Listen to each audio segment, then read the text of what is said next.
Let's get right into it. Number 1, brain freeze. You know that glorious moment when you're scarfing down an ice cream cone, sipping a slushie, or just trying to prove you can handle a milkshake in under 30 seconds?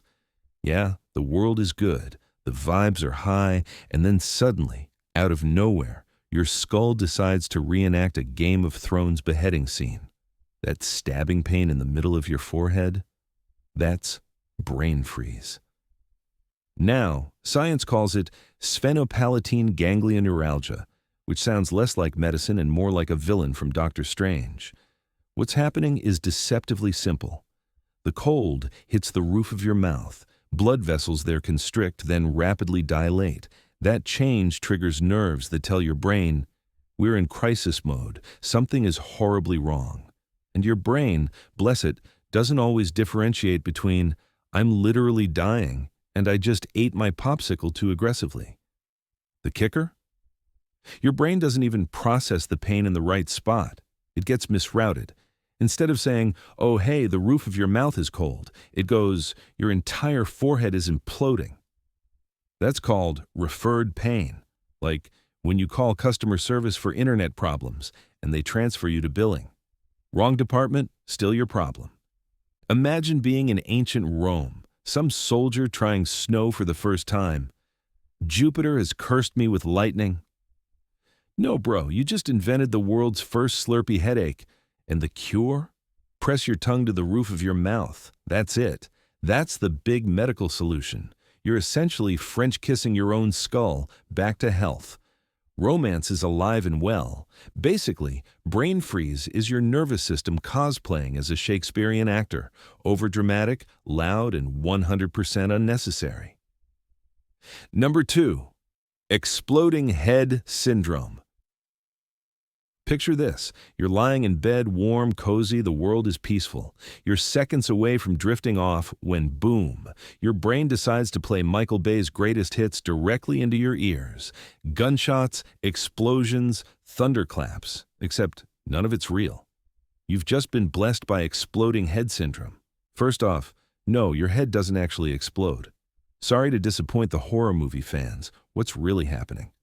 When you're falling asleep, your brain is supposed to be smoothly powering down. But sometimes, electrical activity in your auditory cortex misfires all at once. Instead of slipping into dreamland, your brain decides to host a fireworks show inside your skull. And the betrayal is real. This is supposed to be the relaxing part of your day. Your brain's one job at bedtime is, let me sleep. Instead, it's like your nervous system got bored and said, what if we traumatize ourselves for no reason? The noises people report are wild.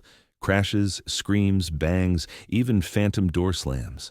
Some say they hear voices shouting their name. Others hear full-on explosions so real they jump out of bed. Imagine being your neighbor, hearing someone shriek at 2 a.m. because their brain decided to cosplay as a war zone. About 10% of people will experience it at least once in their life.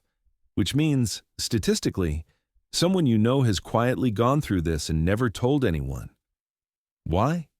Because saying, yeah, sometimes my head explodes at night doesn't really land well at dinner parties. And is it dangerous? Nope, it's harmless. But tell that to your adrenal glands, which just got blasted with enough stress hormones to run a marathon. Basically, exploding head syndrome is your brain's idea of a practical joke. Sweet dreams, sucker. Throws grenade. Number 3, sleep paralysis. You ever wake up in the middle of the night and suddenly realize you can't move? Not a finger, not a toe. And to make matters worse, your imagination decides, hey, let's add a creepy shadow figure in the corner. That's sleep paralysis, the deluxe haunted house experience your body provides free of charge. Here's what's actually going on. During REM sleep, your body paralyzes itself so you don't thrash around acting out your dreams. Normally, this is a great feature, but sometimes the timing glitches. Your brain wakes up before the paralysis ends, so you're stuck, wide awake, frozen, and hallucinating. The hallucinations are the cherry on top. People report seeing demons, ghosts, aliens, or the Hat Man, a shadowy figure that's apparently booked a permanent Airbnb in our collective subconscious. Your brain, already panicked about being stuck, decides to spice things up with terror fuel. Thanks, buddy. Historically, people thought this was witchcraft. Old folklore called it the night hag, where a witch sits on your chest and steals your breath. Fast forward a few centuries, and science says, no witches, just neurons being jerks. So yes, sleep paralysis won't kill you, but it will make you question reality at 3 a.m. Basically, your nervous system is running Windows Vista, laggy, buggy, and occasionally summoning demons. Number 4. Hypnic jerks. You're seconds away from blissful sleep. You're cozy, comfortable, about to drift into dreamland, and suddenly your entire body spasms like you've been tasered. That's a hypnic jerk. The science is both simple and ridiculous. As you fall asleep, your muscles relax. Sometimes your brain misinterprets that as you literally falling to your death. In a panic, it sends an emergency "save us" jolt to your muscles, waking you up in dramatic fashion. If you've ever jerked awake in class and smacked the desk with your face, congrats. That was your nervous system throwing a tantrum. Imagine your brain as an overprotective parent slamming on the brakes when you weren't even in danger. Evolution might be to blame. Back in caveman days, dozing off in a tree was risky. Your body developed a glitchy survival system. Better to spasm and wake up than fall out and die. Fast forward to now, and instead of saving your life, it's just embarrassing you during movie night. Basically, hypnic jerks are your body screaming, "We're dying," when in reality you were just comfy. Number 5. Phantom phone vibrations. You swear your phone buzzed. You check. Nothing.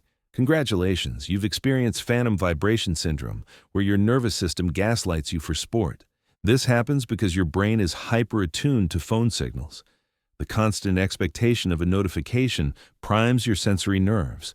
Random muscle twitches or pressure changes get misread as a vibration. It's your nervous system cosplaying as Verizon Wireless. It gets worse. Studies show over 80% of people report phantom buzzes, which means we're basically all addicts, so desperate for connection our bodies invent fake texts. It's like waiting for someone to call you back and your brain goes, "Fine, I'll do it myself." The sad part? You know it's fake, but you still check. Every single time. Basically, phantom phone vibrations prove your body is just as clingy as your phone plan. Number 6. Prosopagnosia. You walk past your best friend on the street. They wave, and your brain goes, "Stranger danger." That's prosopagnosia, or face blindness. It's not memory, it's not eyesight, it's your brain failing at the facial recognition software level. The fusiform gyrus, the part of your brain that processes faces, malfunctions. Result? Everyone looks like generic NPCs. Even your own reflection can feel unfamiliar. Famous case, neurologist Oliver Sacks, who literally studied brains for a living, couldn't recognize his own face in the mirror. Imagine shaving and thinking, "Wow, this random guy broke into my bathroom." For people with severe prosopagnosia, life is endless awkward encounters.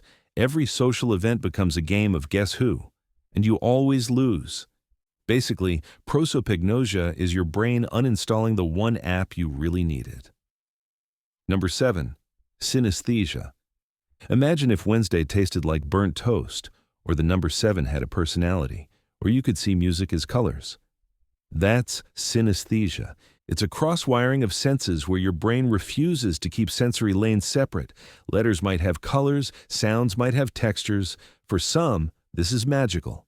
For others, it's deeply annoying. Imagine the word taxes always tasting like spoiled milk. Around 4% of people experience some form of it, and scientists still debate whether it's a glitch or a superpower. On one hand, it creates creativity. Many famous artists and musicians report it. On the other, imagine trying to eat spaghetti when the word noodles makes your mouth taste like pennies. Basically, synesthesia is your brain throwing a rave and forgetting to invite logic. Number 8. Déjà vu. You walk into a room and boom, instant déjà vu, that creepy sense you've been here before. What's happening? Your brain glitches when transferring info between short-term and long-term memory, making the new feel weirdly familiar. It's like your neurons hit the replay button when they meant to hit record. Some theories say it's minor misfiring in the temporal lobe. Others think it's your brain doing a split-second lag, like Netflix buffering. Either way, you're not a time traveler. You're just running buggy software. Still, it feels supernatural. People describe it as proof of past lives, alternate dimensions, or glitches in the Matrix. In reality, it's just your brain gaslighting you into thinking you're Neo. Basically, déjà vu is your neurons whispering, "Haven't we done this before?" when the answer is no. That's all for today. I'll be making more videos like this, so subscribe if you don't want to miss them.